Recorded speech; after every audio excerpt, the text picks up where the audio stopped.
Ang mabuting balita ng Panginoon ayon kay San Marcos.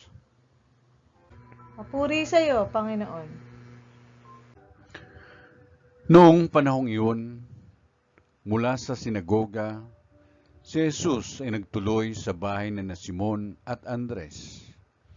Kasama niya sina Santiago at Juan. Nararatay noon ang biyena ni Simon Pedro dahil sa matinding lagnat, at ito'y agad nilang sinabi kay Jesus. Nilapitan ni Jesus ang babae, hinawakan sa kamay at ibinangon. Noon day, inibsan ito ng lagnat at naglingkod sa kanila. Pagkalubog ng araw, dinala kay Jesus ang lahat ng may sakit at ang mga inaalihan ng demonyo, at nagkatipon ang buong bayan sa may pintuan ng bahay. Pinagaling niya ang maraming may sakit, anuman ang kanilang karamdaman, at nagpalayas siya ng mga demonyo.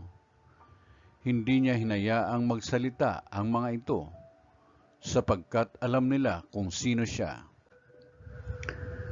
Madaling araw pa'y bumangon na si Jesus at nagtungo sa ilang na puok at nanalangin.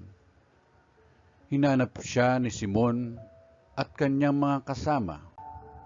Nang siya ay matagpuan, sinabi nila, "Hinahanap po kayo ng lahat." Ngunit sinabi ni Jesus, "Kailangan pumunta rin naman tayo sa mga kalapit bayan upang makaparangal ako roon. Ito ang dahilan ng pag-alis ko sa Kapernaum."